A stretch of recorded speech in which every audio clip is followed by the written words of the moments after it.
sobrevolar con bombas sin sentido sobre Palestina. Cuando dejarán de mentir, el mundo no puede callar, que no hay ninguna guerra aquí, que es un genocidio.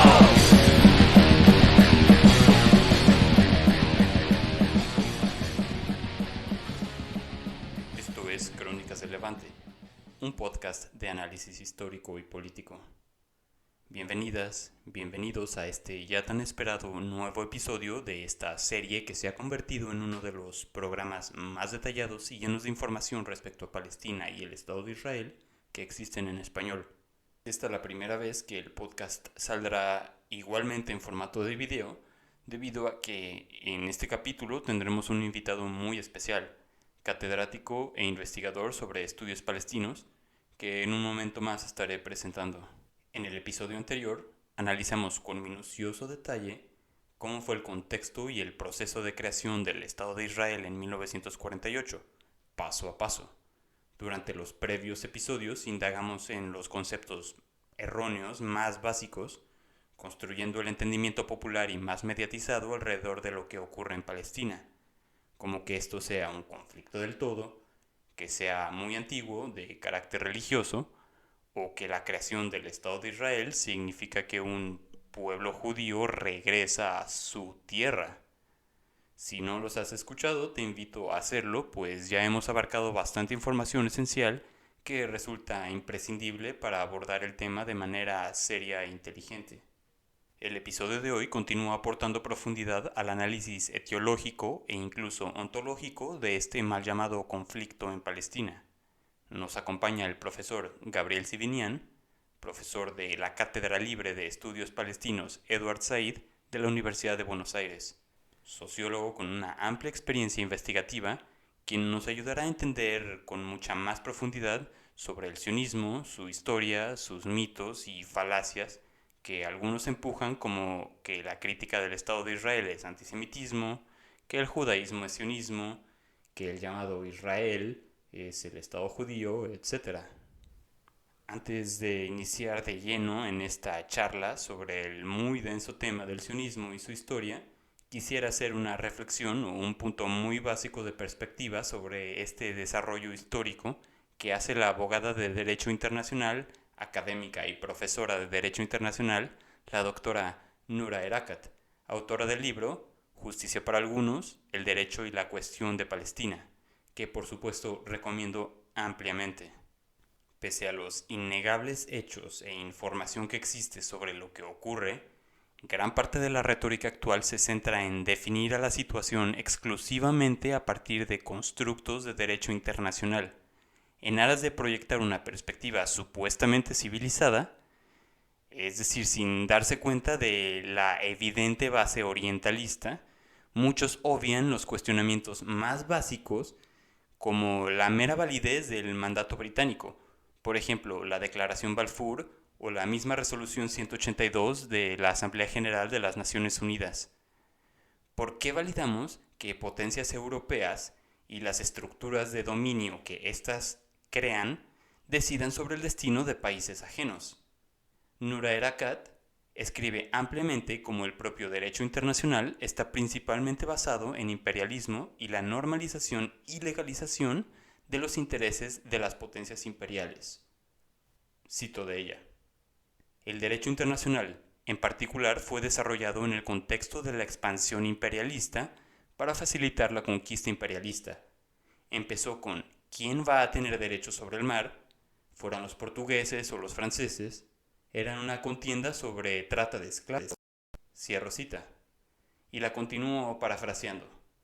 Aquí es donde se forjan las bases del derecho internacional. En Norteamérica, ese derecho se concreta cuando los colonizadores deciden cuál será su relación con los pueblos nativos, sobre qué tierras, cuáles serán sus concesiones en tierra ajena, básicamente.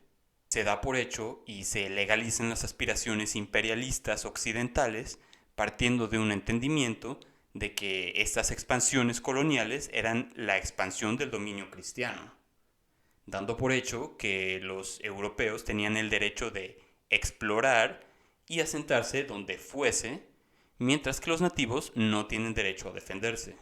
De hecho, por ejemplo, la doctrina del descubrimiento es un concepto de derecho internacional público, jurisprudencia extraída del juicio de Johnson contra McIntosh en la Corte Suprema de los Estados Unidos, que determina que los pueblos indígenas tienen derecho a la residencia, pero no a la propiedad, que la propiedad u ownership, como lo define tal doctrina, es el del poder colonial que lo descubrió primero, no el de la gente que ahí vivía. En estas doctrinas racistas se estructura el derecho internacional. Esto es, por cierto, exactamente lo que la ocupación ilegal israelí hace con la población palestina que no logró expulsar en Jerusalén ocupada, darle únicamente el derecho de residencia. Punto. Hago este hincapié solo para recordar que toda la estructura y línea de tiempo con las cuales se tiende a explicar lo que sucede en Palestina y en muchos otros lados están esculpidos principalmente por los intereses y perspectivas coloniales. Tantos son quienes intentan explicar lo que sucede en Palestina hablando solo de cómo, tras la disolución del Imperio Otomano en la Primera Guerra Mundial, el Imperio Británico creó un mandato validado por la Liga de las Naciones. Luego el Imperio Británico emitió la Declaración Balfour a Lord Rothschild, prometiéndole Palestina al movimiento sionista, y que así se creó el Israel. Y luego los malvados árabes atacaron, etcétera, etcétera, etcétera, sin jamás considerar a la gente que de hecho ahí vivía. Simplemente se da por hecho que las potencias hegemónicas y los movimientos, leyes, acuerdos y organizaciones surgidas de estas tienen derecho a hacer y deshacer en el resto del mundo, imponer mandatos, crear nuevos estados, transferir, suplantar y subyugar poblaciones enteras, y que a partir de estos conceptos se debe continuar con la discusión, siguiendo los mismos lineamientos impuestos. Nuevamente, la falacia lógica de ad baculum. Citando de nuevo a la doctora Nura Erakat, cito: en los momentos en los que los palestinos han utilizado el derecho más exitosamente en el servicio a la lucha por nuestra libertad, han sido los momentos en los que fue utilizado sin fidelidad a la ley. No importa lo que diga el artículo 20 y el artículo 22 en la Carta de la Liga de las Naciones, no podría importar, no importa. Cierro cita. En efecto, no importa a qué banquero europeo le haya prometido el imperialista y colonial Reino Unido la tierra de Palestina, ni ninguna otra tierra en el mundo. No importa, por lo tanto, ningún acuerdo, ley, tratado o lo que sea que se haya hecho en esta base.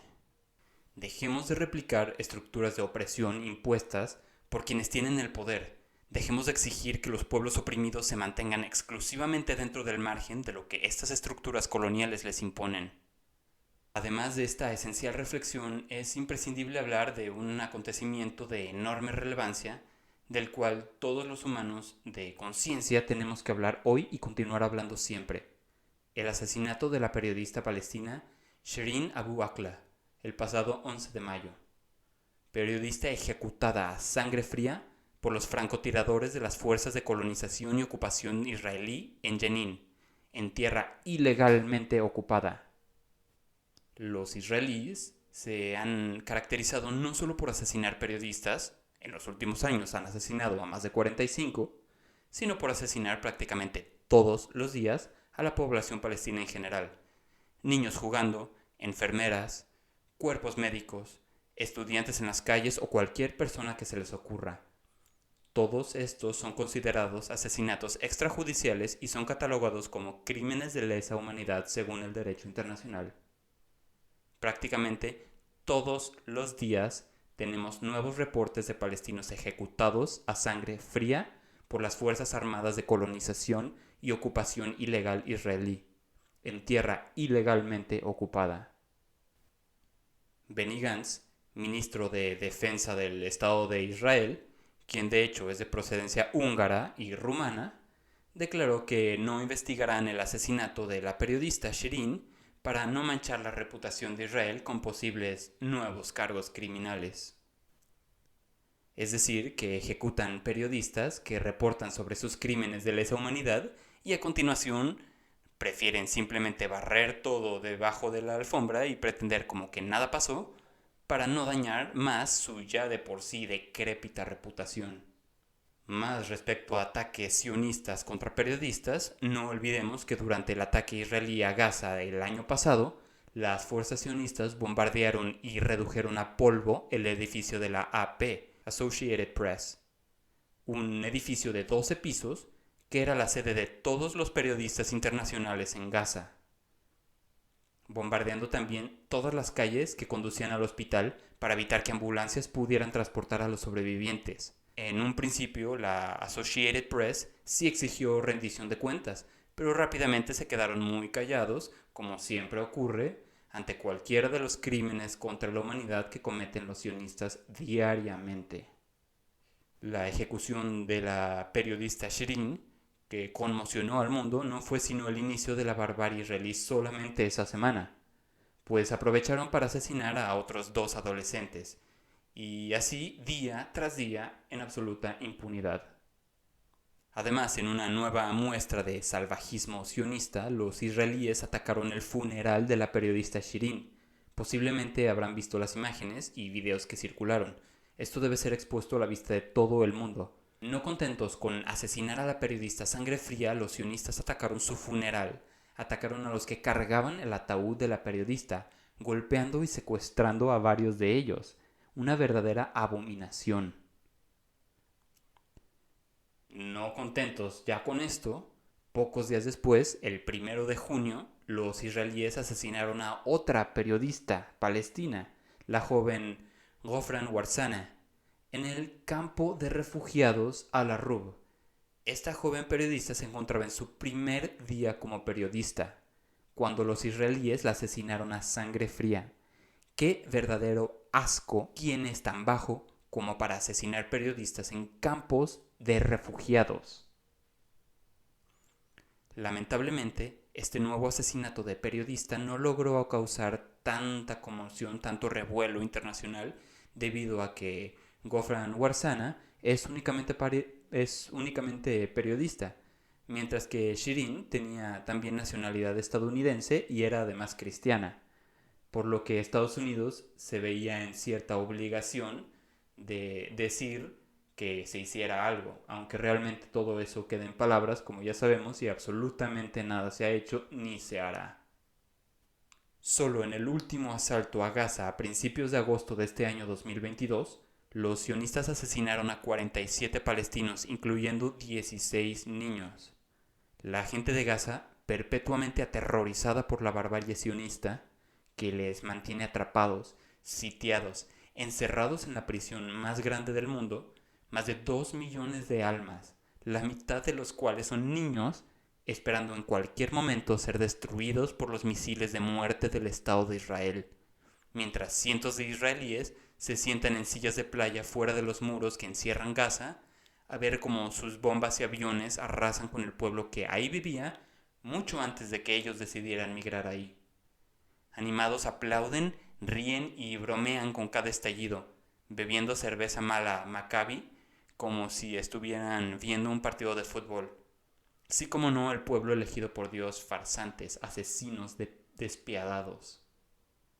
Reflexionando estos hechos y para entrar ya en el tema de análisis de este capítulo, el análisis sobre lo que hay detrás de estos horrores, el sionismo, quisiera citar a Michael Schritzer, que es el co-host del podcast de Palestine Pod, quien es judío él mismo. En una conversación sobre el sionismo, en la que se trae a la mesa que si el sionismo cultural o que si el sionismo liberal y bla bla bla, Michael dice algo así como, cito, «Mira, nosotros no definimos al sionismo más que por sus acciones. Si quieres, puedes hablar de un supuesto sionismo cultural en las aulas o lo que sea. Pero cuando se trata de sus acciones, cuando se trata, por ejemplo, de las demoliciones de hogares, no puedes llegar con una niña que llora porque su casa fue destruida y decirle, oye, yo solo soy un sionista cultural». Cierro cita. Como veremos a continuación, con bastante detalle, todo el sionismo es una reciente invención europea basada en el virulento racismo orientalista, disparatado neofolclorismo, desconectado de la realidad y en la negación del pueblo que habita Palestina.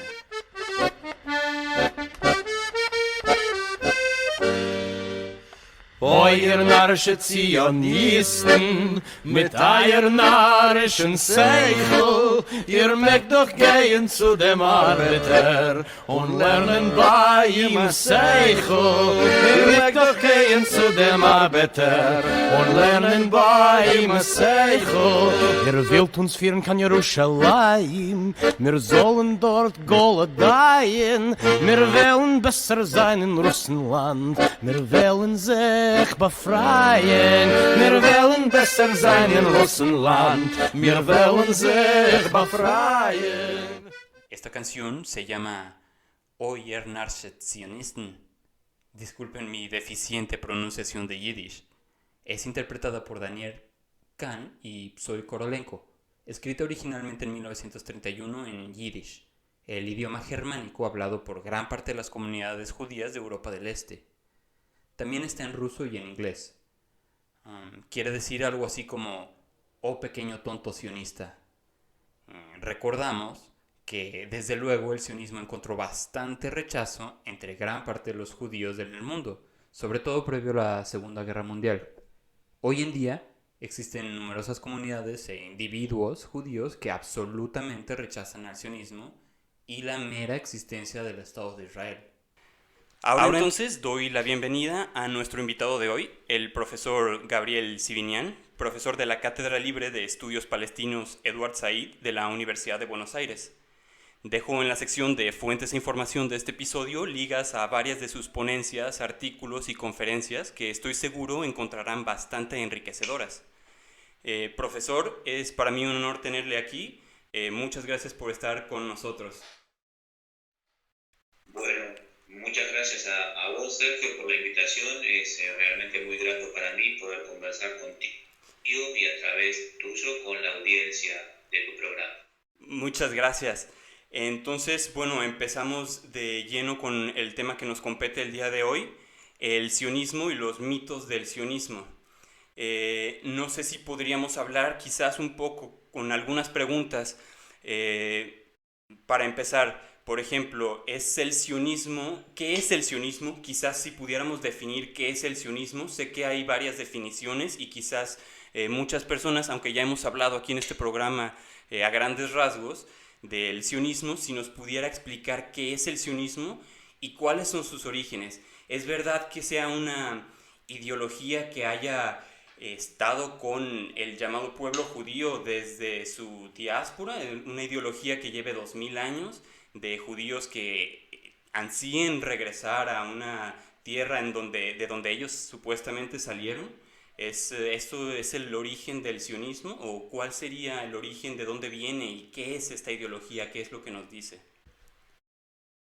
Bueno, ya en la misma pregunta y al haber utilizado la palabra supuesto, ya hay que empezar a deconstruir alguna serie de ideas que circulan cual si fuesen verdades y que justamente han sido construcciones de una historiografía que se desarrolló fundamentalmente a partir del siglo XIX y luego ya adquiere mayor consistencia a lo largo del siglo XX y llega hasta nuestros días, que es la propia historiografía sionista. Digo esto porque hay un supuesto respecto a la existencia de un pueblo judío como si fuese una unicidad, un cuerpo único que luego se dispersó entre el resto de las naciones y que por tanto resultó portador de un deseo de retornar a su tierra ancestral, siendo que había sido expulsado allí por el principio de nuestra era, por las fuerzas del Imperio Romano. Sobre esa construcción luego viene la idea del retorno y viene la idea, digamos, de la construcción de este Estado moderno de Israel. Entonces, uno debe comenzar a deconstruir esas cuestiones para poder responder en definitiva qué es el sionismo. Por lo menos qué es el sionismo en términos políticos, ¿no? Que creo que es lo central, lo que nos interesa a todos aquellos que trabajamos la cuestión de Palestina. En ese sentido, uno debe definir que el sionismo político, como tal, surge recién a fines del siglo XIX, como un movimiento que tiene un fundador, una referencia intelectual, que es Theodor Herzl, un libro que es fundante, que justamente es el Estado judío, y un congreso inaugural que se da en Basilea en el año 1896. El libro es de 1897, el congreso es de 1895, perdón, el congreso es del año posterior. En resumidas cuentas, ¿qué plantea el sionismo político? Justamente parte de la existencia de un pueblo judío que se haya disperso entre el resto de las naciones del mundo, que por su sola condición de tal, los judíos en todas partes del mundo generan el rechazo, la repulsión de aquellos que no son judíos. El affair Dreyfus es lo que moviliza a Theodor Herzl a sostener esta idea, y luego la necesidad de conformar un Estado exclusivo para los judíos en un sitio a determinar, luego podemos conversar de esto, en tanto y en cuanto es una nación que está siendo segregada, discriminada, perseguida, inclusive masacrada en algunos casos en Europa del Este por las fuerzas retardatarias del Imperio zarista. Y por tanto, bueno, la decisión es conformar un Estado-nación en algún territorio a designar. Palestina o Argentina se citan inicialmente. Entonces, si uno debería definir, o una primera definición de lo que es el sionismo, es justamente una ideología que se conforma en un cuerpo político y por tanto luego en un proyecto que plantea que los judíos del mundo pertenecen a la misma nación, que el judaísmo no es solamente una religión, sino que es una nacionalidad, y que por tanto deben ser congregados en un sitio para conformar, como todos los otros pueblos del mundo, un proceso de autodeterminación nacional. Uno debería decir que el sionismo se presenta, digamos, ante el resto de la humanidad en estos términos. Luego, insisto, muchas de estas premisas pueden ser cuestionadas, empezando justamente por la cuestión de la dispersión, empezando por la idea del judío o el pueblo judío como una unicidad, porque eso lo que deja fuera de la historia es la idea fundamental del proselitismo judío que existió, así como ha existido el proselitismo y continúa existiendo el proselitismo entre los cristianos y entre los musulmanes. Esto es, el judaísmo fue una religión proselitista que ganó adeptos por fuera del núcleo originario del cual surgió esta religión, y por tanto hubieron otras poblaciones en distintas partes del mundo que se fueron judaizando, perteneciendo originariamente a otros pueblos que no tenían nada que ver inicialmente con aquel pueblo del cual surgió esta religión. Pasando en limpio esta idea, resulta absurdo plantear que las personas o las comunidades, los colectivos que practican el judaísmo en el Oriente Próximo forman parte del mismo pueblo que aquellos que practican el judaísmo o han practicado el judaísmo en el norte de África, en el sur de la península arábiga, en el sur incluso de la propia África, en la península ibérica o en el este de Europa. Bajo ningún punto de vista son el mismo pueblo disperso, sino que son comunidades que han sido convertidas, que son conversas al judaísmo, como otras comunidades se convirtieron al cristianismo o al islam.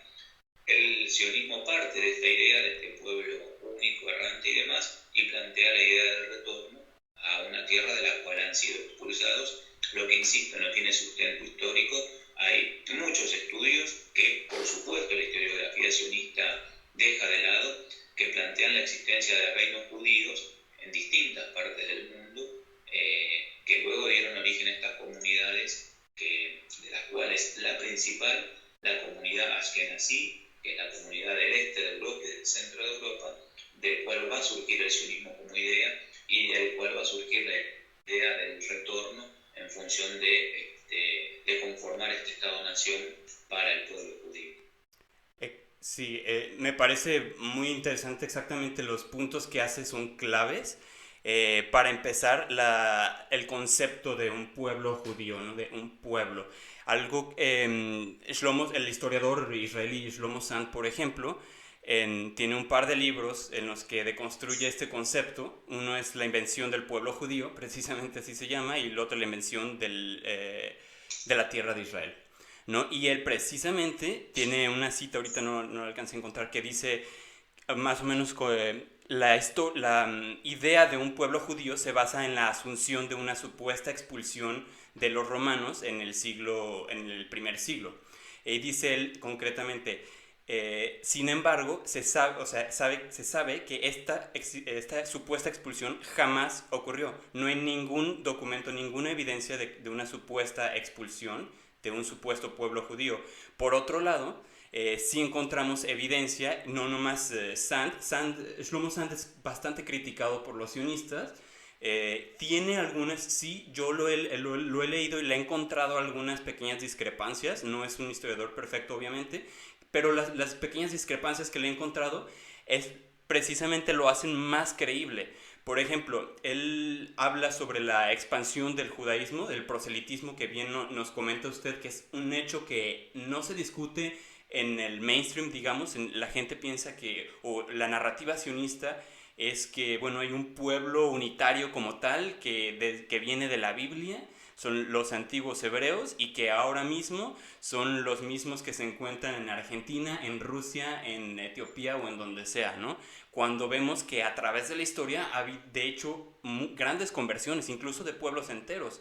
En un episodio, me parece que es el tercer episodio de este podcast, hablamos de varias de estas conversiones en el norte de África, los reinos de Yemen, el reino de Siemen en Etiopía, etcétera, que se convierten al judaísmo como una afrenta tanto al cristianismo en un lado como al islam en otro.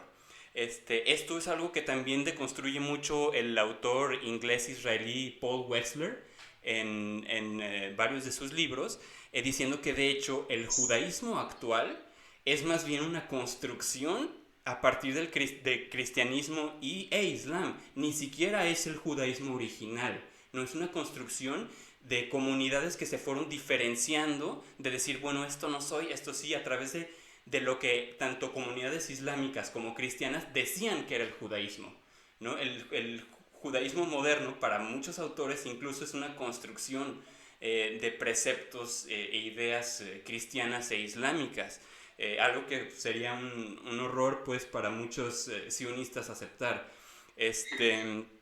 Ahora ese es un punto innegable que hace. Lo que decía de Sand, por ejemplo, Sand habla de cómo se expandió el judaísmo en el norte de África, y él habla de una reina ahorita no recuerdo su nombre. La reina Jagina. Exactamente, Jagina, exactamente. Sin embargo, otros historiadores como Hirschner van aún más allá y dicen, bueno, es que resulta que esto también es un mito, porque no se encuentra ni siquiera ningún escrito de nada de ella hasta 700 años después. Parece que fue también una invención, un mito que se solidificó y que a partir de entonces se cree que fue esta reina la que convirtió a gran parte de su imperio. Pero algunos otros historiadores dicen ni siquiera esto sucedió. El judaísmo se fue arraigando poco a poco en el norte de África, conforme, bueno, iban viajando árabes precisamente a todo el Magreb hasta el Andaluz, ¿no? Y así algunas comunidades pues fueron agarrando diferentes sectas judaicas y cristianas incluso, mucho más nuevo incluso que esta reina que supuestamente existió. Entonces, bueno, bastante sí. Lo interesante de esto, Sergio, es que existen estos esfuerzos historiográficos por, digamos, desmentir ciertas verdades que han sido impuestas o que circulan como tales, pero en definitiva me parece que lo que hay que señalar es que si aún fuese cierto, supongamos que fuese cierto la narrativa sionista de que se trata de un pueblo que ha sido disperso en forma violenta hace 2 milenios, y que tuvo el deseo permanente en situación diaspórica de retornar a la tierra de la cual fueron despojados. De ninguna manera eso puede legitimar las prácticas del Estado de Israel, primero del movimiento sionista bajo mandato británico y luego del Estado de Israel, que concentran y que condensan prácticas de colonialismo, de expulsión de los nativos y de transferencia y de reemplazo por población foránea.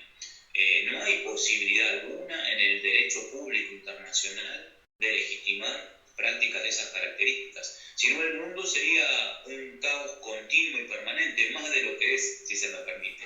Cualquier pueblo podría hacer referencia a que en determinado momento de la historia fue expulsado, o cualquier historiografía podría decir que representa un pueblo o un colectivo que fue expulsado de tal o cual lugar y por tanto tiene derecho a restaurar tal o cual estado, reino, república, lo que fuese, y eso les atribuiría ante la comunidad organizada internacional derechos ancestrales que justamente no son los que rigen los principios del derecho público internacional. Y aquí nos vamos a otro de los mitos que también se ha logrado instalar con mucha fuerza, que tiene que ver con que el Estado de Israel es una creación de las Naciones Unidas, ¿no? Eso yo creo que cualquier persona, en principio desentendida, pero aún aquellos que se interesan en esta temática, va a repetir casi de manera crítica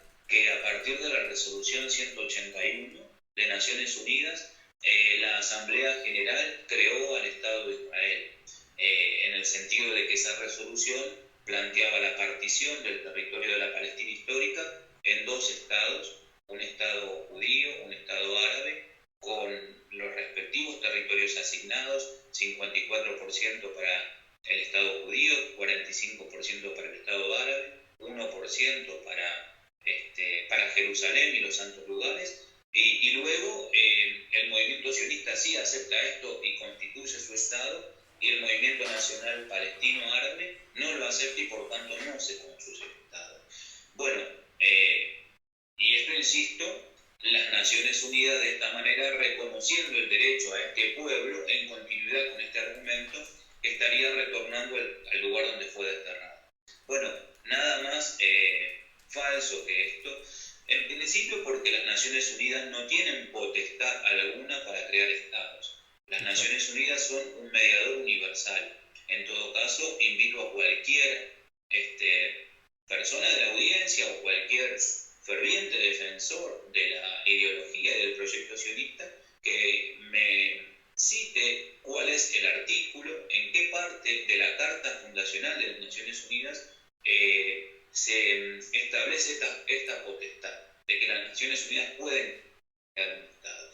En todo caso, lo que las Naciones Unidas pueden hacer es albergar en su seno estados.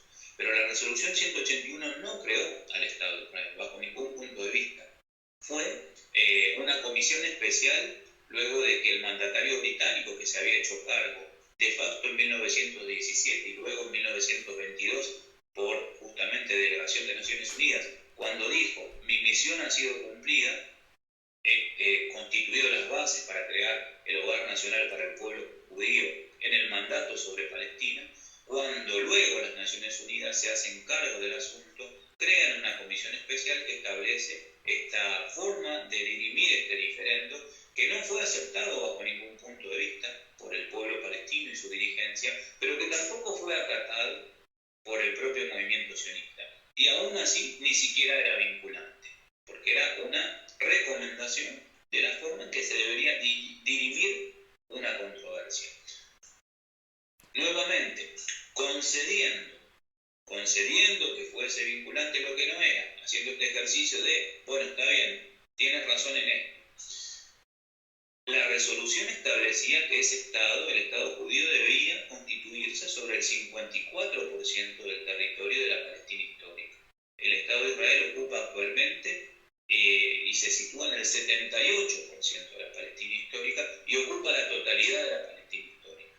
O sea, está por fuera de esa misma resolución. El sionismo tampoco aceptó esa resolución, si es que esa resolución tuviese carácter vinculante, que insisto no lo tenía, además de otra serie de cuestiones referidas a la unión aduanera y sobre todo y fundamentalmente la imposibilidad de transferir población de un estado hacia el otro, lo que el sionismo hizo incluso desde antes de establecer estado en Palestina. O sea, yo creo que hay una serie de cuestiones que se han establecido como verdades que son realmente falacias o en todo caso verdades a medias que terminan siendo mentiras, que giran en torno a lo que sucede en Palestina, en la cuestión de Palestina, y que son necesarios análisis más concienzudos para ser cuestionadas y para, así como el pueblo palestino enfrenta en territorio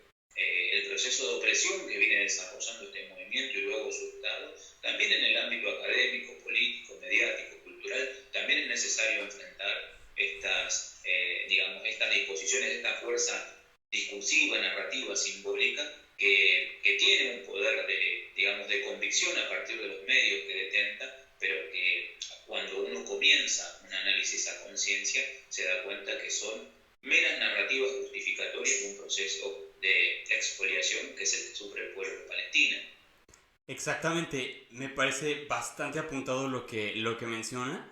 Hizo dos puntos bastante interesantes. Por un lado, incluso sin cuestionar las narrativas, digamos que ontológicas sobre la naturaleza del judaísmo, etcétera, y si yo pudiera, por ejemplo, es lo que yo siempre digo, si yo pudiera, aunque así yo pudiera demostrar que soy descendiente directo de Abraham, eso no me da ningún derecho a ir a remover a alguien de su casa. Si yo pudiera comprobar genéticamente que soy descendiente, yo y mi familia, de Gengis Khan, eso no me da derecho a irme a Mongolia y fundar una colonia para mi familia, ¿no?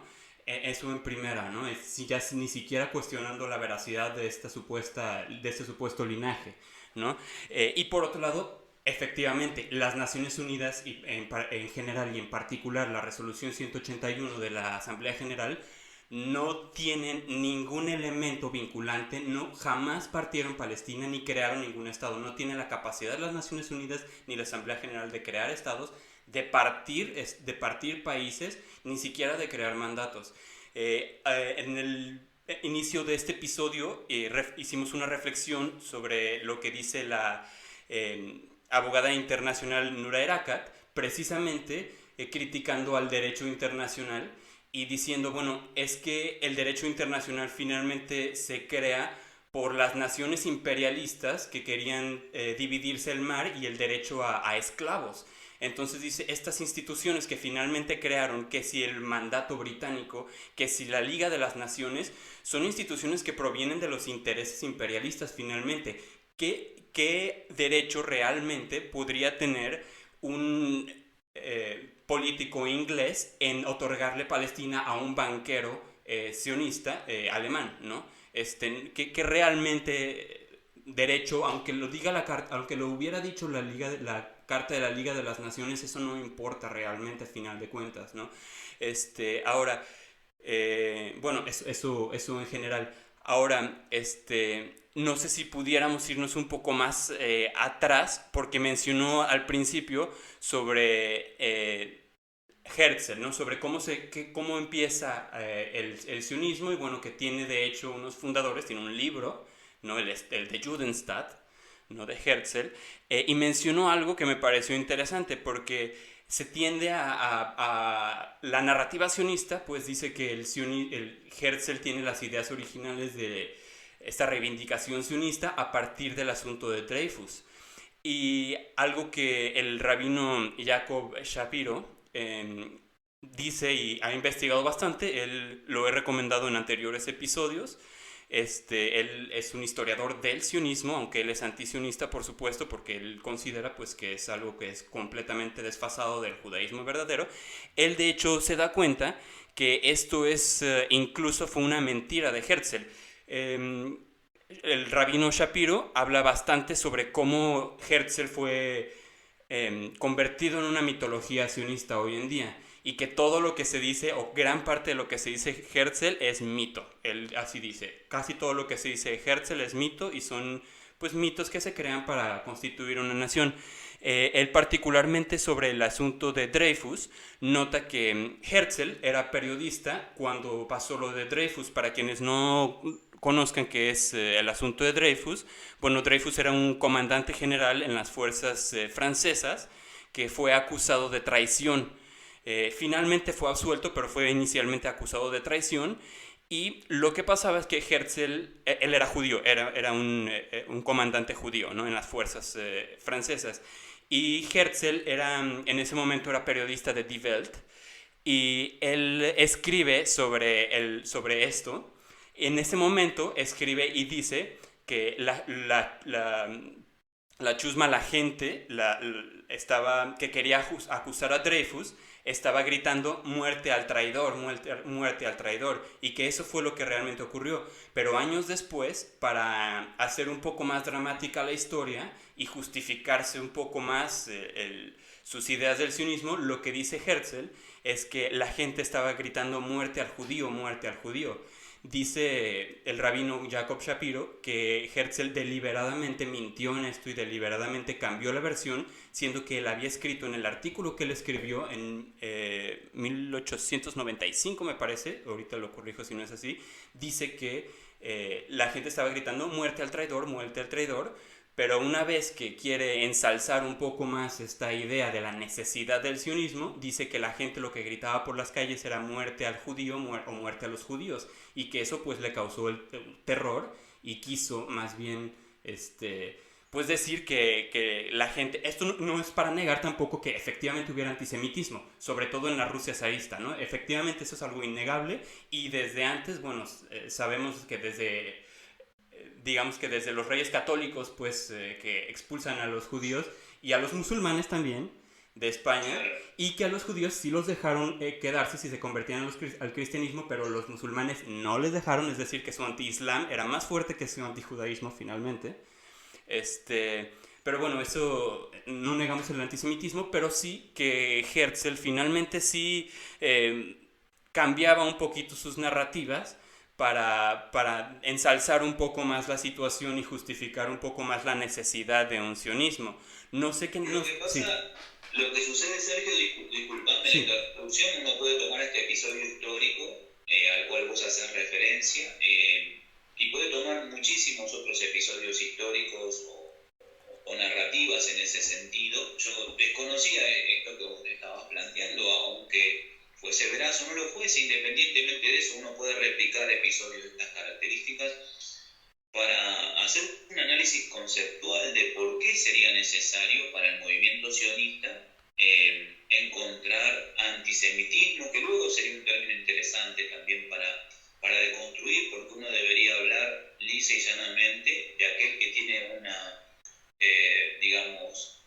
un encono en particular, o ya no solo encono, sino profesa un odio manifiesto hacia los judíos como una persona antijudía, y no antisemita, porque la categoría semita es mucho más amplia, abarca así al idioma hebreo, al cual hace referencia el idioma originario, digamos, del pueblo judío allí en Palestina, pero luego hay muchos otros pueblos que utilizan la lengua semítica, pero bueno, dejamos esto en principio como una lateralidad, en todo caso podemos regresar y ver que también es un dispositivo que no es inocente y también abreva y tributa a la idea del retorno, pero lo dejo en este momento por un momento al costadito y digo, porque sería necesario para Herzl, si este hecho que describe el rabino o tantos otros hechos que suceden en el mundo fuesen reales manifestaciones de antijudaísmo,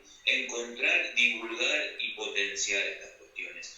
Porque justamente hay una matriz común entre los llamados antisemitas, digo yo, antijudíos, y los sionistas, que es en principio llamativa, pero que funciona como tal.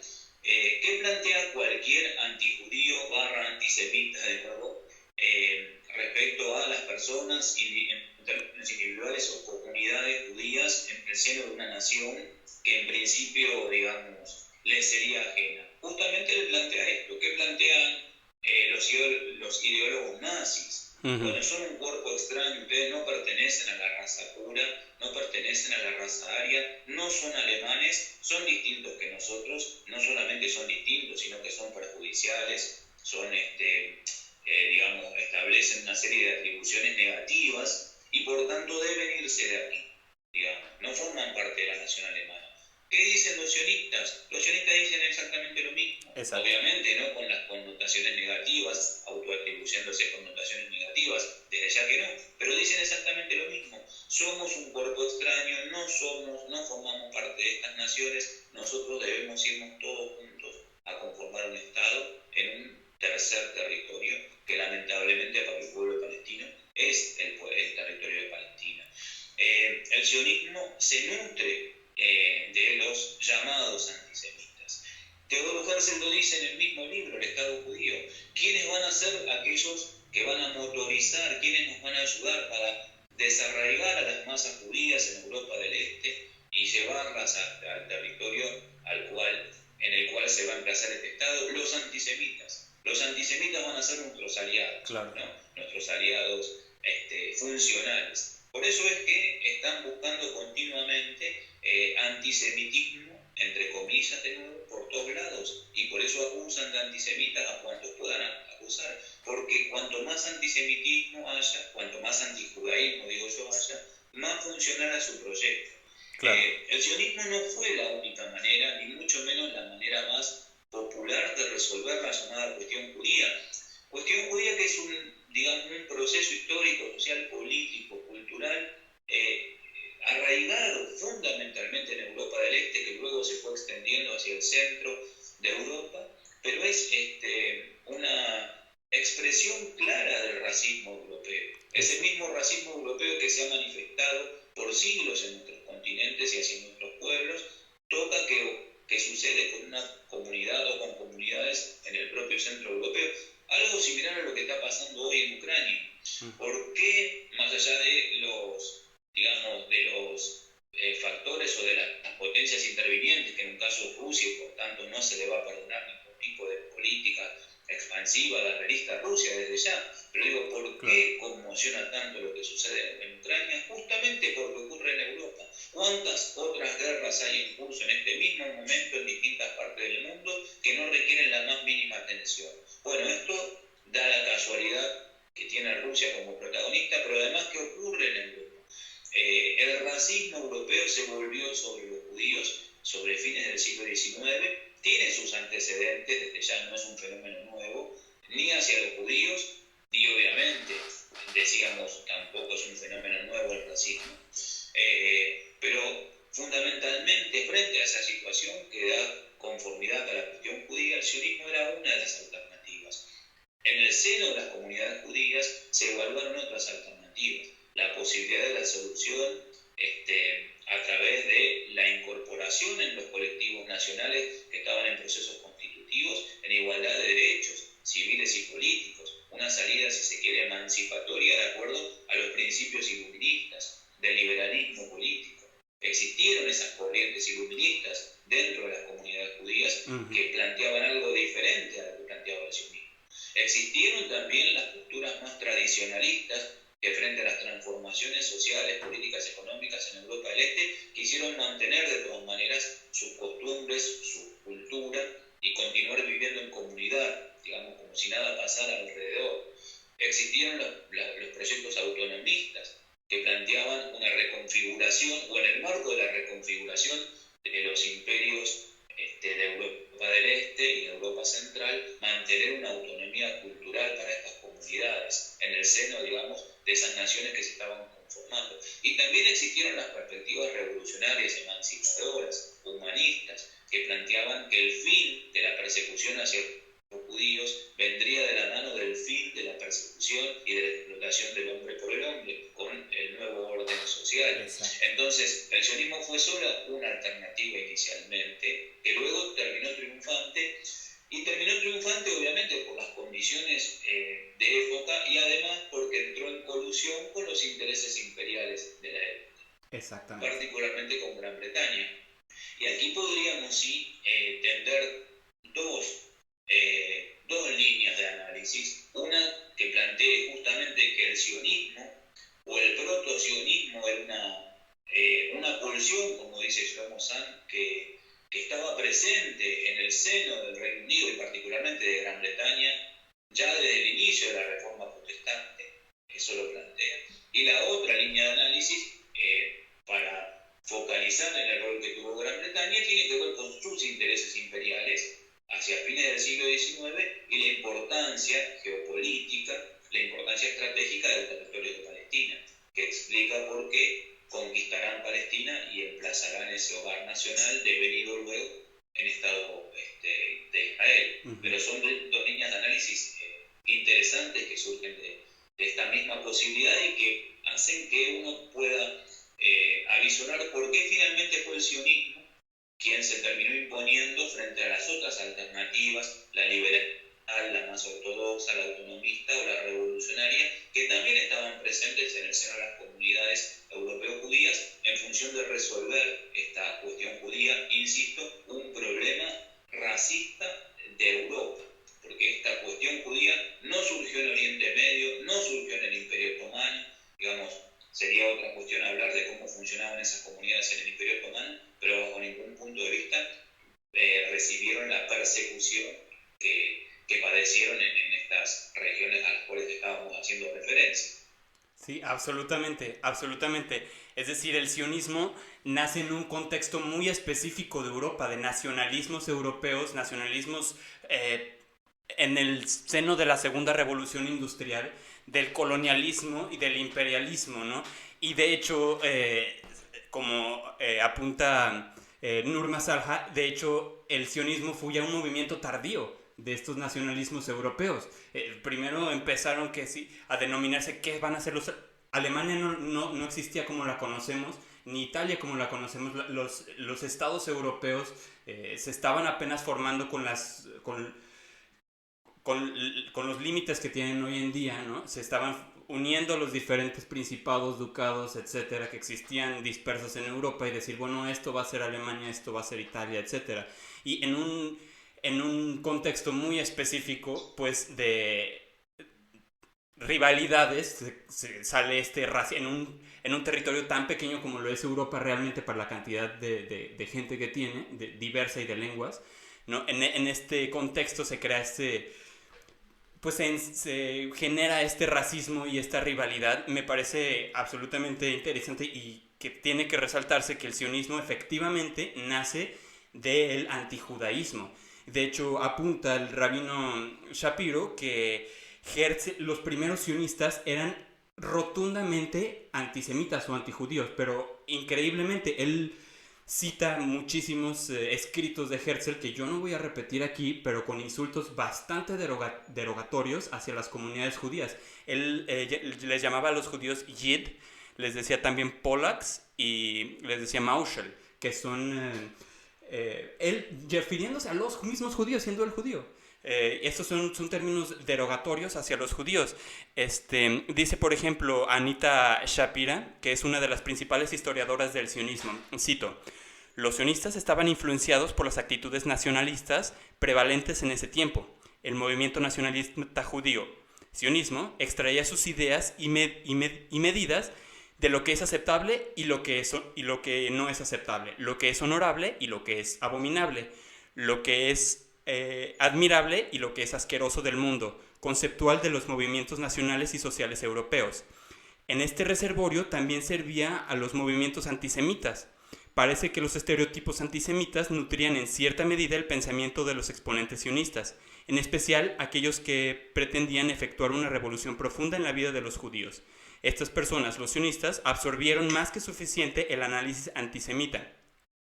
Jabotinsky, por ejemplo, es otro característico, cierro cita ahí, perdón. Jabotinsky es otro característico, él decía que admiraba a Herzl porque Herzl era lo opuesto a un Yid. Él decía, y perdón por utilizar esta expresión, pero es la expresión, para mí hoy en día no significan, es una expresión ya de antaño, pero esas son las expresiones que ellos decían, ¿no? Decía famosamente Jabotinsky, por ejemplo, quien era polaco y ruso, decía, no sé qué es un sionista, pero sé lo que es un judío, un Yid, de hecho decía. Un judío es feo, el sionista será apuesto. Un judío es débil, el sionista será fuerte. Ellos querían transformar lo que era ellos aceptaban los estereotipos que se les imponían de los racistas europeos, los aceptaban y decían, bueno, esos son los judíos más ortodoxos. Decía Jacob Shapiro, dice que ellos atribuían todo esto a los judíos, decían, a los judíos ortodoxos, perdón, decían, ellos sí son así, nosotros no, nosotros somos otros judíos, ellos son así, nosotros no. Dice, por ejemplo, también Jacques Kornberg, quien es biógrafo de Herzl, citando al historiador Sander Gilman, dice, un fenómeno sociológico donde miembros de una minoría transfieren los estereotipos negativos atribuidos a ellos a un subgrupo de su propia minoría. Haciendo esto, esperan identificarse con la mayoría y distanciarse de los defectos atribuidos a la minoría. ¿Sí? Es decir, los sionistas aceptaron estas categorías raciales discriminatorias hacia ellos, pero dijeron, ok, pero nosotros no. Esos son los judíos ortodoxos, los judíos polacos, de quienes se reían. Herzl, por ejemplo, escribe, cito, respecto al Yiddish, por ejemplo, la lengua germánica que hablaban los judíos, la mayoría de los judíos en Europa, Herzl no lo hablaba, Herzl prefería el alemán. Herzl decía, abandonaremos estas miserables y atrofiadas jergas, estos dialectos del gueto que todavía utilizamos, pues estas son las lenguas tramposas de los prisioneros. Sí, Rosita.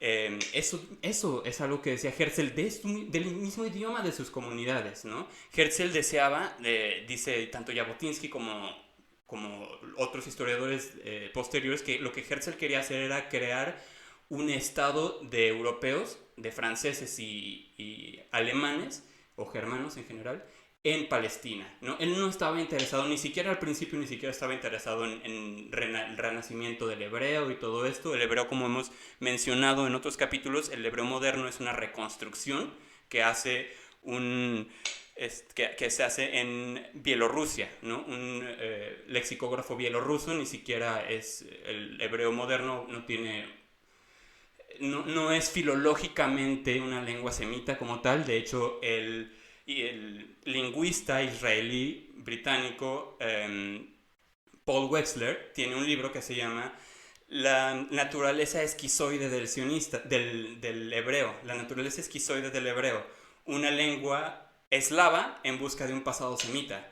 Él dice que es más bien fue una readaptación hecha por hablantes de idiomas eslavos y germanos, con bases y con palabras del hebreo antiguo, pero realmente no es una relación filológica. Pero bueno, eso es otro aspecto, pero lo que quiero resaltar es precisamente lo que dice que el sionismo empieza aceptando este antijudaísmo que había en Europa y haciéndose fuerte a través de él, aceptando esto y aceptando que entonces sí, nosotros no somos una religión, sino somos una raza, ¿no? Y por primera vez empieza a decir somos una raza. Herzl incluso tenía conflictos con esto porque veía a los judíos de otros lados y decía, no, pero yo no me parezco a ellos. Y pensaba Herzl, por ejemplo, que el sionista Sandwell, que era muy famoso sionista británico, decía que él era muy feo y que no era posible que fueran una misma raza.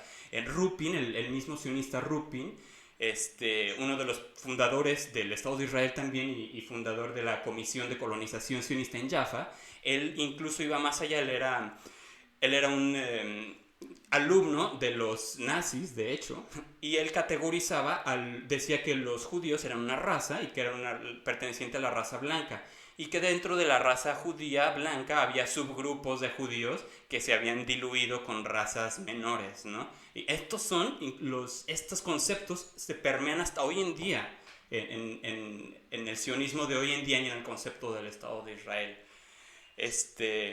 Que bueno, sí, que me parece esencial que usted ha rescatado pues la verdadera esencia del sionismo, ¿no?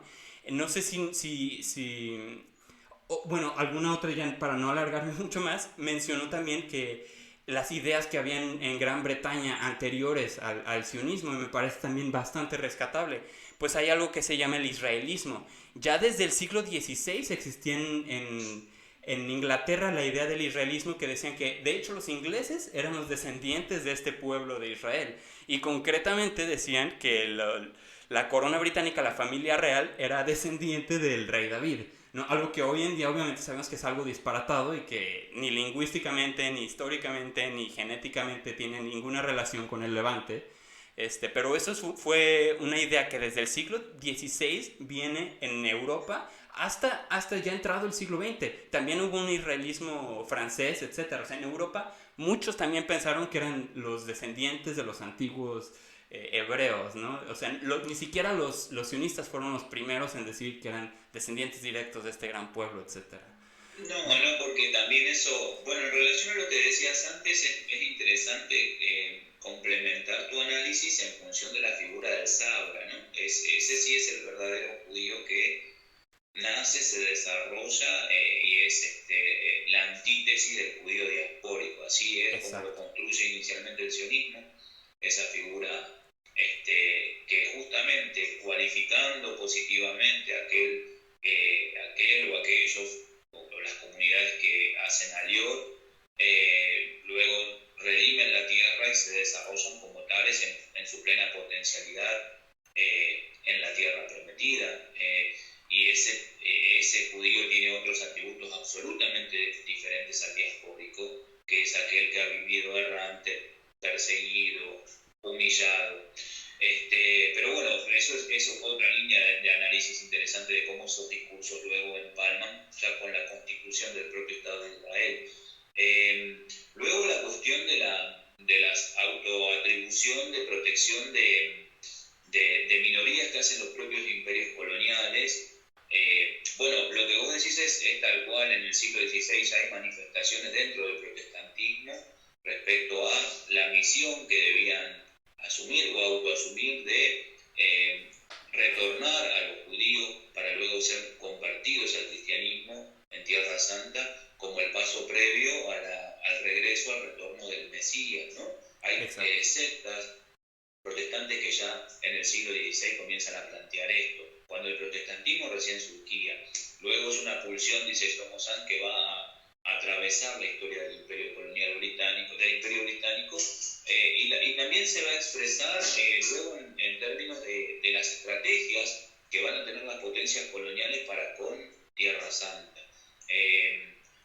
Rusia, en el momento en que el Imperio Otomano entra en un proceso no de disolución, pero sí ya de debilitamiento manifiesto, se va a autoatribuir la protección de los ortodoxos, cristianos ortodoxos. Francia de los católicos. Y luego entre Alemania e Inglaterra van a plantear el despliegue del protestantismo, que era embrionario en la región. No habían comunidades protestantes a mediados del siglo XIX, fines de ese siglo XIX, y luego sí los ingleses se van a autoatribuir la protección de las comunidades judías en Palestina, en Tierra Santa. O sea, hay un usufructo que tiene una pretensión de una legitimidad de protección religiosa, pero que remite a las pujas interimperiales, ¿no? En este caso, decía, estas dos líneas de análisis, una que tiene que ver con el surgimiento del protosionismo, que uno la puede rastrear en términos religiosos, espirituales, y que luego se expanden hacia lo político, y luego los intereses imperiales manifiestos,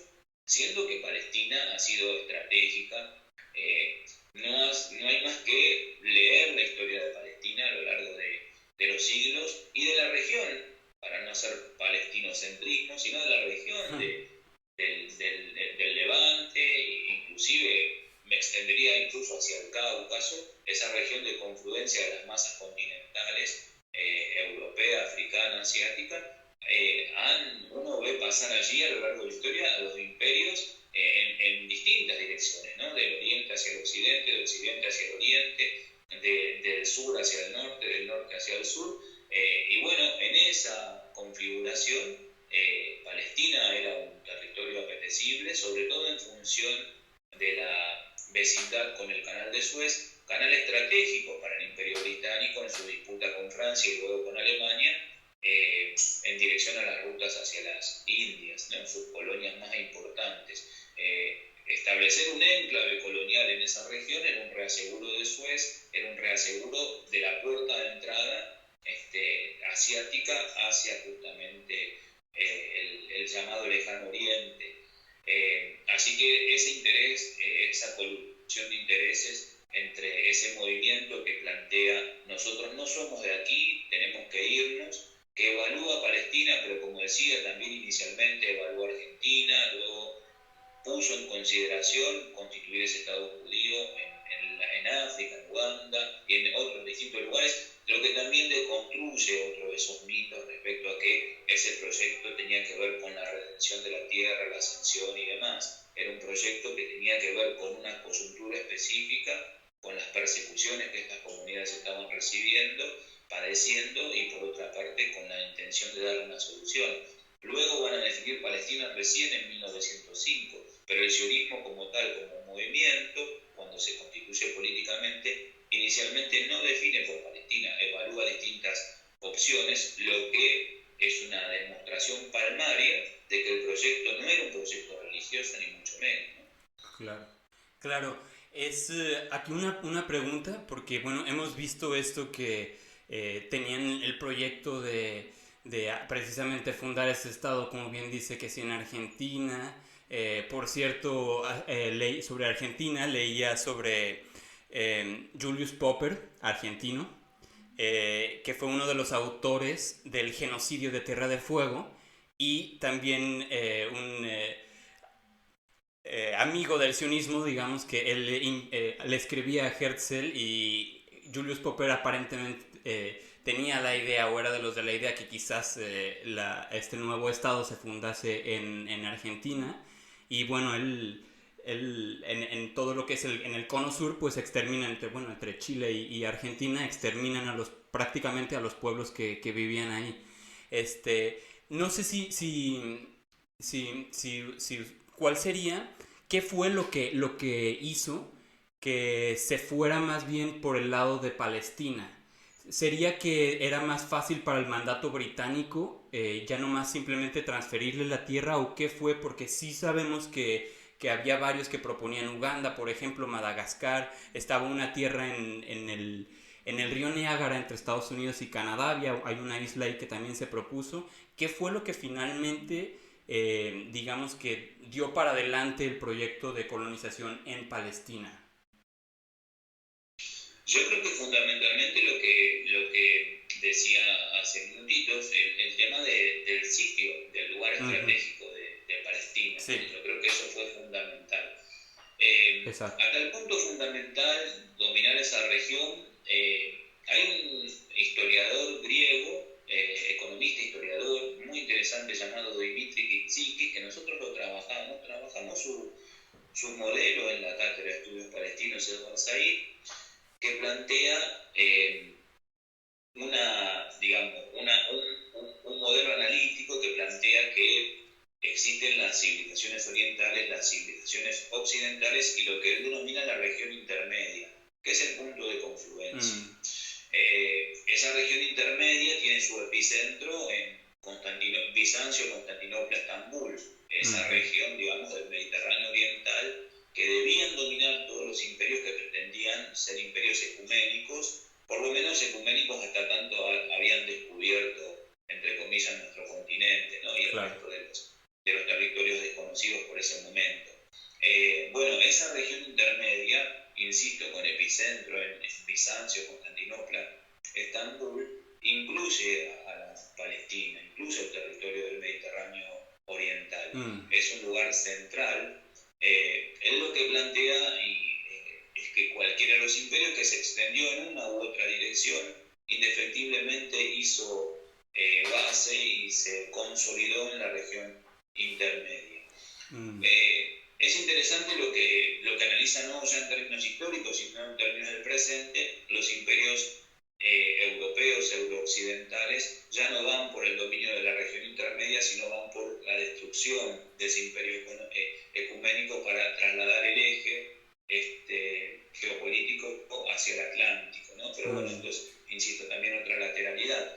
Volviendo a tu pregunta, desde mi perspectiva, en términos geopolíticos, será muy importante el dominio de Palestina. De hecho, ya la lucha por Palestina se manifiesta tempranamente, por la región del Mediterráneo oriental se manifiesta muy plenamente. No estamos hablando de las cruzadas, estamos hablando ya de la época contemporánea, con la invasión napoleónica a Egipto y a Siria, que ocupan Palestina, ¿no? Claro. Entonces, y que son desalojados justamente, entre otras fuerzas, por las fuerzas británicas. Ahí ya tenemos un enfrentamiento entre franceses y británicos en la propia Palestina, en lo que en el territorio de la Palestina histórica, que luego se va a ir desarrollando, insisto, como una especie, si se me permite la expresión, de guerra fría, si valiera el término, a lo largo de todo el siglo XIX, para influenciar sobre el Imperio Otomano y tener mayor presencia, tanto Rusia, como decía, como Austria-Hungría, como Alemania, como Gran Bretaña, como Francia, intentan tener mayor presencia, sobre todo después de la guerra de Crimea en adelante.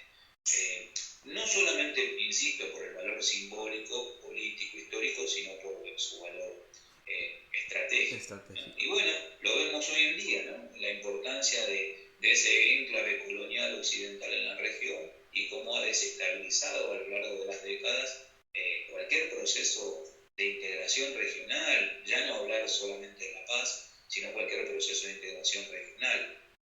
Ese enclave colonial viene desarrollando esa función. El propio Teodoro Herzl lo dice, el propio Teodoro Herzl también lo dice. Ayer he participado en una clase en donde tomé esta cita porque hay cuestiones que el sionismo luego ha intentado, y en eso estamos nosotros ahora, y nos ocupan bastante tiempo, ha intentado velar o encubrir o tergiversar, pero al principio eran muy honestos en cuanto a sus intenciones. Teodoro Herzl dice que claramente ese Estado va a ser un baluarte, una avanzada civilizatoria ante la barbarie asiática, y plantea que son las potencias europeas las que deben encargarse de su protección, ¿no? Lo dice en el Estado judío. Bueno, bien que se cumplió eso, ¿no? Claramente ese Estado de Israel constituido en esa región es una prolongación del poderío bélico, económico, político, cultural, diplomático de las potencias inicialmente británica o estadounidense, pero también con la complicidad y la corresponsabilidad del resto de las principales potencias occidentales. Eso es el Estado de Israel, ¿no? Lo cierto es que eso es lo que padece lamentablemente el pueblo palestino desde la Nakba a esta parte y desde antes, y lo cierto es que también se manipulan identidades, sentimientos, emociones, una cultura, una religión en función de un proyecto que es absolutamente ajeno, ¿no? Que es absolutamente ajeno.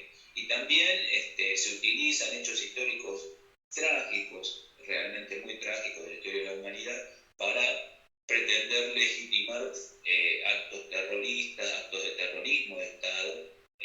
Cuando me refiero a terroristas, digo terrorismo de Estado, claro. Actos violatorios de los derechos humanos, porque el Estado de Israel viola a cada momento y todos los días sistemáticamente los derechos humanos del pueblo palestino, lleva adelante crímenes de lesa humanidad, y desde mi perspectiva hay un proceso de genocidio en curso en Palestina, claro. Que es, que merece la atención decidida del conjunto de la humanidad. Claro. Quisiera abordar una pregunta, un enunciado específico. Espero que no sea casi redundar porque ya ha expuesto bastante información y no sé si quizás podría ser un poco redundante, pero existe la afirmación que siempre que escuchamos bastante. Antisionismo es antisemitismo. No sé si podría aclararnos un poco más porque esta es una falacia. Digo, ya habiendo platicado de ello. Sí, bueno, mira, Sergio, nosotros cuando comenzamos los cursos en la facultad, o cuando nos invitan de otro curso, o cuando tenemos una audiencia, sobre todo en situación de clase, por ahí no en las entrevistas, porque en las entrevistas la dinámica es otra, y bueno, o en otros ámbitos hay otras dinámicas, pero cuando sí contamos con el tiempo suficiente de que vamos a desarrollar un programa, una serie de encuentros y demás, comenzamos. La cátedra tiene como seminario central el referido a la NACO. Vamos a tener 16 encuentros o 8 encuentros de acuerdo al formato, y la clase inicial justamente comienza con una deconstrucción de esta sinonimia que el movimiento sionista desarrolla, y aparte con la conceptualización de determinados términos o categorías que van a ser utilizadas con frecuencia, como la idea de qué es un palestino, qué es un árabe, un musulmán, y demás. Pero ponemos especial énfasis en trabajar qué entendemos por sionista, por semita, por judío, por israelí, fundamentalmente. Y esto tiene que ver con esta sinonimia que también se construye respecto a que el sionismo, o ser sionista, es sinónimo de ser judío, ¿no? Creo que ha quedado expresado, o lo ha dicho, lo hemos compartido en nuestra conversación. El sionismo es un proyecto político que se nutre de una determinada ideología, que tiene un congreso fundacional en términos de una organización que luego ha desarrollado y que continúa desarrollando y ha logrado emplazar un Estado en Palestina, y tiene su organización, que es una organización internacional que tiene presencia en distintos países del mundo, que uno puede descubrir que esas ideas protosionistas ya estaban en el propio protestantismo inglés, y resultaban una expresión de deseos inicialmente, pero luego se configuraron en una política imperial. Eso es el sionismo, un movimiento político, una ideología, y luego el judaísmo es otra cosa. El judaísmo remite a una religión que se define en términos de su cosmovisión, una cosmovisión compartida, colectiva, de cómo vivenciar la espiritualidad, el vínculo con la divinidad, que se institucionaliza, que tiene sus textos, que tiene sus autoridades, y que luego puede surgir que hayan individuos que practican esas religiones, esa religión en particular, que además adhieran a un proyecto político. Obviamente hay judíos que son sionistas, pero hay judíos que no son sionistas. Exacto. Vos has citado una serie de ellos, yo podría citar tantos otros. Y por otra parte hay sionistas que no son judíos. Hoy en día el movimiento sionista se compone de muchas personas que no son judías y que apoyan al sionismo y que se declaran manifiestamente sionistas, ¿no? Así que esa sinonimia no tiene razón de ser, más allá de que puedan confluir personas que son judías y sionistas que son judíos. Y lo mismo esto sucede con la categoría de israelí y con la categoría de semita. Seguramente que hay sionistas que son israelíes, que viven en el Estado de Israel, y hay israelíes que no son sionistas, hay israelíes que no son judíos. El 20% de la población del Estado de Israel no es judía, es árabe palestina. Hay por otra parte, así como hay israelíes que no son judíos, hay judíos que no son israelíes. Nosotros tenemos muchísimos compañeros, amigos, vecinos que son judíos, no son israelíes, no son sionistas. Bueno, y lo mismo podríamos decir con la cuestión semítica. Digamos, han logrado sí establecer esta sinonimia que remite a un chantaje retórico, y ese chantaje retórico tiene que ver con tratar de acallar y de perseguir a las voces que son solidarias para con el pueblo de Palestina, ¿no?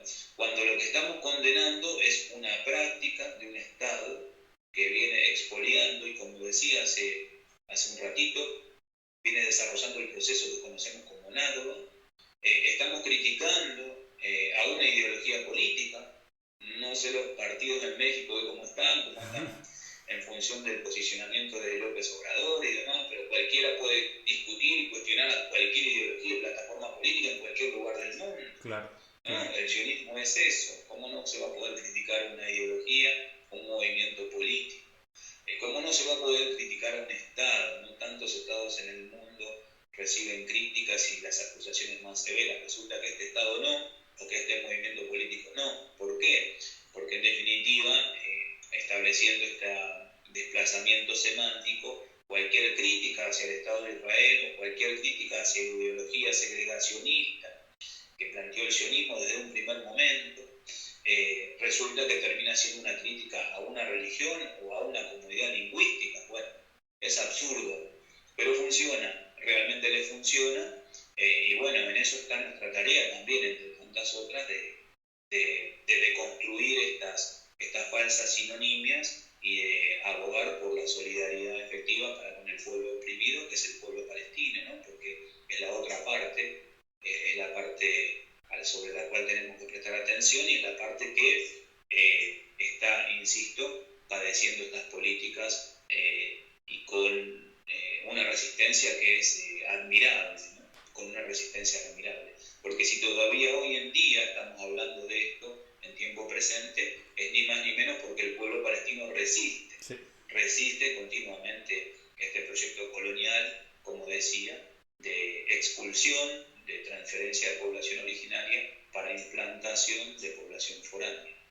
Exactamente. Muchísimas gracias por esta puntualización bastante concreta que, si bien hablamos bastante de ello, pero cabe hacerla en específico y cabe tomar en específico esa declaración y bueno, de construirla, porque es algo que se escucha todo el tiempo y que cada que hay una exposición, un debate, etcétera, siempre nos encontramos con aquellos que pretenden que no debe de haber ninguna crítica o que incluso cuestionar el mismo sionismo ya es algo pues dañino contra el llamado pueblo judío, contra una categoría de personas, etcétera, o un conjunto de personas, comunidades, etcétera, cuando exactamente como dice ustedes, todas las ideologías deben de ser puestas a tela de juicio, ninguna es inmune y todas tenemos que poderlas deconstruir y bueno, y encontrar qué es lo que tiene sentido y qué es lo que no. Ahora, un poco más casi ya por finalizar, no sé si, bueno, una pregunta un poco más especulativa o quizás un poco más personal. ¿Cómo ve usted el panorama futuro? ¿Y tiene esperanza? ¿Cuál es su esperanza? ¿Tiene esperanza? ¿Y cuál es su esperanza? ¿Y en qué se basa en los próximos, digamos, en que hay en que todo mejore, digamos, para no poner en específico qué sea lo que tenga que suceder, pero ¿cuál es su esperanza? ¿Cómo ve el panorama futuro en los próximos años o décadas? ¿Cree que cree que vamos por bien, cree que vamos en buen camino o nos ve estancados? Nos ve, digo, al mundo, pues, en esta situación. ¿Qué es lo que piensa, lo que le gustaría o dónde, si es que tiene esperanza para esta situación que a veces parece casi desesperanzadora? Bueno, si uno analiza lo que ha sucedido en el mundo en las últimas 3 o 4 décadas, no debería tener motivo para esperanzas que se validen en alguna fundamentación racional o lógica, pero la esperanza no tiene que ver justamente con eso. Yo tengo esperanzas en tanto y en cuanto, como decía, haya un pueblo, un territorio que decida resistir. Y resistir no es, porque acá, entre tantas cuestiones que obviamente conversamos una hora larga y por ahí podríamos conversar 3, 5 horas que fuesen y nunca agotaríamos el tema, pero no hemos hablado de las formas de resistencia palestina que también tienen que ver con distintas estrategias, pero la resistencia palestina, más allá de que se pueda expresar de distintas maneras, se da inicialmente por la permanencia en territorio. Cuando estás enfrentando un proyecto colonial que tiene como objetivo desterrarte y vos te quedás ahí, aunque sea viviendo tu cotidianeidad de la manera más cruda, grave, complicada posible, estás resistiendo. Y el pueblo palestino tiene, no para idealizarlo, seguramente no tengan demasiadas posibilidades algunos otros se irían, otros se quedan absolutamente convencidos. Bueno, vas a saber la multiplicidad, digamos, de situaciones que hay al interior de ese pueblo, pero lo cierto es que resisten territorio. En tanto y en cuanto ese pueblo continúe viviendo allí, la esperanza va a continuar abierta, y no son pocos. Y no son pocos además los que luego esa resistencia de la vida cotidiana la transforman en actos organizativos, colectivos, con objetivos, con intereses, ¿no? De distintas maneras, participando de fuerzas políticas, en fuerzas sindicales, en fuerzas culturales, en movimientos pacifistas no violentos, en milicias inclusive, en milicias populares, digamos, a través de expresiones artísticas, a través de campañas de la sociedad civil. Bueno, hay multiplicidad de formas ya organizativas de resistencia, pero la primera resistencia es la permanencia, y esa permanencia está garantizada. Hay 7 millones de palestinos viviendo en la Palestina histórica, en el 78% hoy reconocido como Estado de Israel, en el 22% restante, Gaza, Jordania, inclusive Jerusalén Oriental, hay casi 6.800.000 palestinos, que a través de sus distintas expresiones continúan resistiendo. Y la esperanza está fundada allí, Si quitamos la mirada de allí, ya la cuestión se va complejizando, insisto, porque hay claros retrocesos, no solamente en Palestina o en la región, sino en el mundo. Hay fuerzas retardatarias que están accionando y que están haciendo un mundo cada vez más injusto, más desigual, más inhabitable. Entonces, en ese contexto uno empieza a cuestionar, a perder cierta capacidad de esperanza, justamente, de desarrollar o de sostener esa esperanza. Pero para el caso puntual del pueblo palestino, abrigo esto porque ya lo ha demostrado durante 75 años. Luego, las formas, yo creo que ellos se autodeterminarán. Para nosotros, desde tan lejos, preferiríamos una u otra forma, 2 estados, un estado unificado, un estado binacional. Bueno, las formas las encontrarán ellos. Claro. Pero bueno, insisto, si no podríamos seguir trabajando y estudiando sobre esta temática. No es una temática del pasado. Por tanto, no es tan fácil, ¿no? Con esto cierro, Sergio, en función de que supongo que vos me decías ya para ir cerrando, me encantó la entrevista, podría quedarme mucho más tiempo, pero digo, ayer estaba participando de un curso donde se hablaban de violaciones a los derechos humanos, crímenes de lesa humanidad, genocidios, y la mayoría de ellos eran hechos históricos, digamos, que tienen sus connotaciones en el presente, ¿no? Un genocidio tiene su continuidad más allá del acto del exterminio material, pero bueno, resultan un tanto más, no sé si fáciles, pero no tan complejos, por lo menos analizarlos, porque son hechos del pasado. La complejidad nuestra es que estamos analizando hechos del presente, pero es tan necesario hacerlo, y lo podemos hacer porque tenemos esperanza en poder aportar nuestro pequeñísimo, insignificante granito de arena para que esto finalmente se revierta y que el pueblo palestino, como todos los pueblos del mundo, pueda ejercer su derecho a la autodeterminación en el territorio histórico que ha habitado y del cual es el nativo, ¿no? Exactamente. Me parece bastante pertinente su respuesta. Yo la verdad que personalmente me encuentro, creo que similarmente como usted, en un debate entre veo que ha pasado durante las últimas décadas y parece que no hay esperanza, pero por otro lado vemos cómo resiste y cómo está el pueblo palestino y decimos, tiene que haber esperanza. Estos 7-8 millones que están ahí, más los que están afuera, no se van a callar. Finalmente fue mentira lo que dijo el sionista polaco David Grün, que después se conoce como Ben Gurion. Los ancianos morirán y los jóvenes olvidarán. Eso parece que no ha sido, no es el caso. Y justamente lo que dice usted es un asunto de hoy en día. No debemos de olvidar que esto no es algo que pasó y que no nos compete, es algo que está pasando ahora mismo y que nos compete como humanidad. Ya sin hablar pues de las acciones que el Estado de Israel tiene en América Latina y en otros lugares, que es otra conversación bastante profunda, pero efectivamente es una situación de actualidad y es una situación que no podemos dejar de hablar de ella, no nos podemos callar, y mientras queramos exaltar la humanidad tenemos que seguir luchando porque la humanidad persista en todo el mundo. Muchísimas gracias, profesor. Fue realmente un honor que haya compartido con nosotros este capítulo. Es bastante enriquecedor. ¿Hay algo más que quisiera decir antes de despedirnos?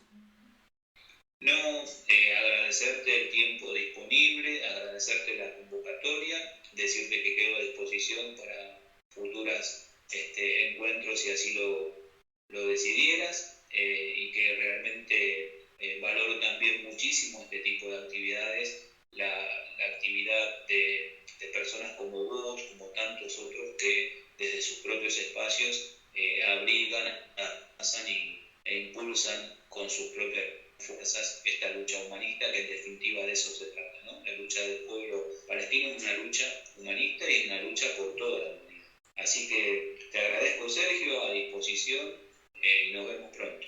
Muchas gracias, sin duda sí será, sin duda sí nos volveremos a ver. Muchísimas gracias nuevamente, profesor, y bueno, que tenga un excelente resto del día. Hasta luego. Gracias, un saludo para la audiencia. Gracias. Nass in Palestina, nass in Palestina, no tengo